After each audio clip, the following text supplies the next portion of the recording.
which the silos exist that makes or breaks their ability to be really responsive and take care of problems and challenges quickly.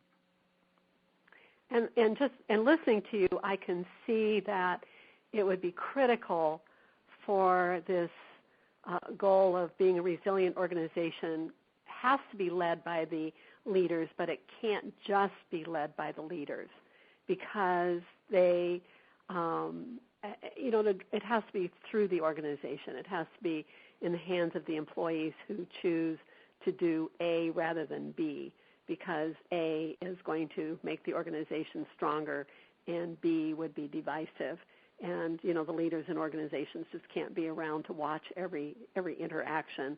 It has to be something that the employees themselves are making those choices, and that they know when they're making the choice that's going to strengthen the organization. That's what really would make it work. Well, and it's talking about really change or activities are accomplished by leaders, but the question is, what's the definition of a leader? And they're informal leaders as well as formal leaders. And the trick is that the trick of really being responsive, being able to make changes on a dime when something occurs that requires a change, is the ability of those leaders or of people at all levels to come together and to work to accomplish a change at every level of the organization. And there are leaders at every level of the organization. So that's the structural issue. I talk about the fact that the most important people are frequently those who are in the middle, who are doing the interpreting of getting information from the most basic levels of the organization up to the C-suite, top-level leaders. Mm-hmm. And so it's the question is, how flexible are they in sharing leadership, in coming together? Do they do it calmly and naturally? I view it almost as an amoeba-type organization, where different pieces change and come together in different ways in order to solve problems and protect the body as a whole. Does that make sense? Yes, it does. It does. That is big work. That is big work. Are your engagements with organizations working on this often quite long, and you work with them for a long period of time and at different stages of their growth? Well, is that one of the things that's happening? Some are. Of course, it depends upon the need of the organization and the size of the change.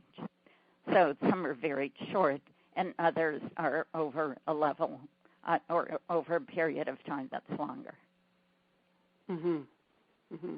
Wow, that's great. That's great. I'll bet you've seen some fabulous changes. Oh, it's fun. Change is fun, and that's really the goal, is for people in the organization to change from an aspect of fearing change to one of enjoying change, because it's a challenge. They see there are such great opportunities for people at every level of an organization every time there's change. And so the objective is for them to see changes as something that's positive, growth-focused, leading to new opportunities for everyone in the organization, rather than fearing it. Wow. That's big stuff, Sandra. Oh, it's fun. So, big stuff. So tell us about the writing process. I mean, have you written other books before? No, I've never wanted to write. I've written lots of articles but I haven't written a book. I've been invited to, but I've been too busy until my clients literally led me by the arm and said, "You've got to get this down so that we can do more of it ourselves in between bringing you in or seeking help." So I think they were absolutely correct. They led you in the right direction. This was an important thing to be done, your book, to help organizations. So I hope so. Can you talk about the writing process? Did you have to discipline yourself to write every day? Did you, schedule this out? Did you lay out your outline? And I know when I wrote my book, it was like I had a developmental editor, and I feel like what she did is grabbed hold of, how there's a thread hanging on a garment, and you start pulling it, pretty soon the whole garment is coming. And I feel like she did that with me, that, she found a little opening up in my brain that wanted to talk about the principles of solopreneurship, and she grabbed that thread and she started pulling on it, and slowly out of me came, the stories and the principles and the things I write about in Better, Smarter, Richer. Was your writing process like that? It was not. From my discussions with other authors, the process I used was very different. A lot of people have the schedule and the discipline or the ability to set aside a certain part of every day.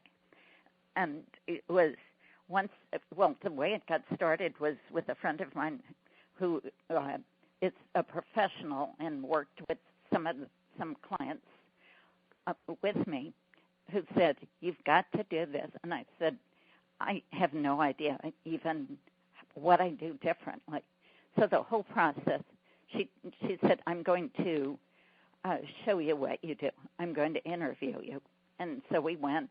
She brought her laptop. She interviewed me. Next day, she sent me 5 typewritten pages and said, "This is the start for the book." And so then it just became a process for expanding that. But I didn't have the time to set aside every day. And so what I did was just look at my calendar weeks out and just block out times to do it. But the good result of doing that was that I would see these blocks of time and then know that sort of where I wanted to go, because I do an outline and then outline it more expansively and so on. And then during the periods in between, I'd have notepads all over the house. And I know that one. In my car. And every time something would come to me, I'd write it down, and sometimes it came out so fast I couldn't write fast enough. So then when I came to the block of time, I had all these notes that I just had to put down and fit into the outline. I can see it happening. But it took a lot of introspection to really understand what I was doing and how. Yes. You had to name your own, process. Right. That you probably, I know you well enough to know that you do this almost intuitively, that you can see what needs to happen and you move forward and begin making it happen, for your clients. And to pull that out of your brain, to go from, I call it, you go from subjective to objective. Subjective is when it's in your own brain, and you go to subjective where it's out here and you're letting other people see how you work. Man, that's hard work. Yes. It's very hard work to articulate your own internal framework of how you approach what you do is something. And that's very hard. And then to put it down in ways that hopefully are understandable so others can do it. Oh, yes. Wow. Wow. So the book is now out on the market, right? Yes. And is it in bookstores and places like that? It's just, in fact, this is one of the first marketing steps. It actually came out in April, but because of some family issues for the last few months, I've had to set that aside. So it's starting, but the interest I'm getting from literally all over the world has just really overwhelmed me. It's just amazing, but it is getting out into the bookstores. All the bookstores, or all of the distributors who send to the bookstores are registered with the book, and so all you have to do is go and ask at the bookstore, or also go to Amazon. Oh, that's just fantastic. That's really fantastic. Yes, I have no doubt that as people begin to understand what you have done with your book, it's going to just take off. I can understand that because you have a view and an approach that works and is important and valuable, and it works. And, I mean, that may not mean that people can do it by themselves, but it might mean that they can move their organizations along better than they could without the information that you're sharing with them.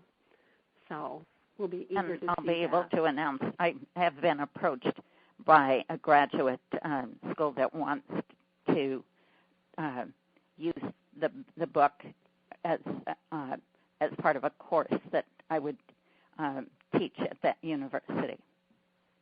Oh, how exciting. Yeah. So you're going to be able to teach others how to go out and use the Sandra Suran method of creating a resilient organization. Yes. Yahoo! That's very exciting. Well, and in a sense, it's immortality. How exciting. Right. I love it. I love it. So, getting back to kind of, ongoing in your consulting group, if we're talking about, one of the things your book can do and work in a graduate school can do is teach other people how to do some of the work that you've been doing. I mean, they won't do it exactly as you do it or probably as well as you do it, but they will understand the principles of what you have done and move it out. Yes. How do you work with, how are you going to integrate that into your consulting group? Will you, what I find is we need to work with other people, and so is your consulting group a solo business right now? Are you, I'm queen of solopreneurship. Are you are you collaborating, or do you plan to collaborate as more people find you and want you to work on international organizations? Or do you think that you will collaborate with other consultants who understand your methodology? Is that what your idea is? Well, that's the way I've always worked. It's with some projects. I've worked with up to 30 or 40 people from outside the organization because of the nature of the needs of the client. So I've evolved to structures that I believe works best for the client because every organization is different, every problem is different. The types of assistance they need in order to accomplish sometimes major growth or large changes in direction is different. And so I'm able, because of the people I know throughout lots of different professions and industries, to reach out and to utilize them or to bring them in on projects. And I will be doing that in the future also. Oh, that's great. That's great. As I say, I've got this picture in my in my head of particularly the